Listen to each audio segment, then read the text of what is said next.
précisément, en quoi c'est bénéfique? J'ai écouté, évidemment, comme tout le monde, avec attention, le rapporteur et les propos liminaires. Pardonnez-moi, mais votre discours était particulièrement défensif, c'est-à-dire que vous avez essayé de répondre à toutes les critiques qui émergent aujourd'hui dans la société. Oui, attention, et qui sont extrêmement nombreuses, des inquiétudes venant des ONG, d'économistes. J'entendais encore Daniel Cohen, qui est quand même pas un gauchiste patenté, ce matin critiquer le CETA, Nicolas Hulot. Enfin bref, on ne compte plus les voix aujourd'hui dans notre pays qui critiquent le CETA. Je prendrai juste dans mon intervention un angle, parce qu'il me semble que c'est l'angle le plus dangereux et le plus inadmissible de ce CETA. C'est que ce CETA, il fait 1596 pages, 13 pages concernent l'environnement et il n'y a aucune mesure contraignante concrète. Rien du tout.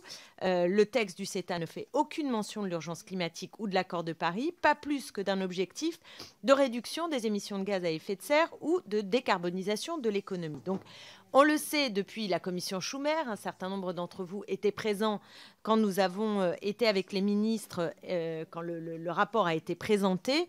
La commission jugeait ce CETA incompatible avec toute politique qui prétend rentrer dans les clous de la COP21 et d'un minimum d'ambition écologique. Prenons par exemple le transport maritime. Le transport maritime, on le sait déjà, il semblerait qu'il y ait une augmentation de 7% du trafic. Ça émet des gaz à effet de serre, ce trafic. Enfin, je veux dire, non, mais je veux dire, ça a un coût environnemental qui est considérable. Prenez la question des énergies fossiles. Voilà, le Canada est ravi de voir qu'il y a une explosion de son commerce en direction de l'Union européenne, avec des importations en Europe d'hydrocarbures qui a bondi de 46%. Voilà, ils sont absolument ravis. Prenez la question du principe de précaution.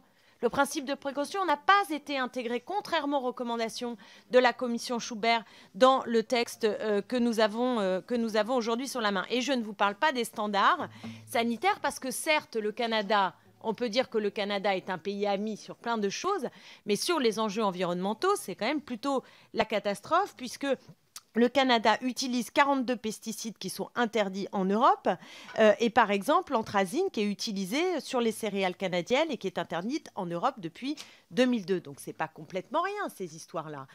C'est pas rien et ça a des enjeux qui relèvent aussi de préoccupations sanitaires qu'il faut prendre au sérieux. On l'a dit et je le redis sur les enjeux de viande. La viande canadienne avec ses farines animales, des OGM, des hormones de croissance. Je vous parle pas du saumon transgénique qui a été un des exemples que nous avions soulevés depuis le début. Donc tout cela ne semble absolument pas rentrer dans le minimum de préoccupation environnementale. Je termine juste en disant, et le président Mélenchon l'a dit, c'est quel est l'intérêt d'accroître aujourd'hui les échanges dans tous les sens alors que le défi planétaire nous invite à relocaliser l'économie.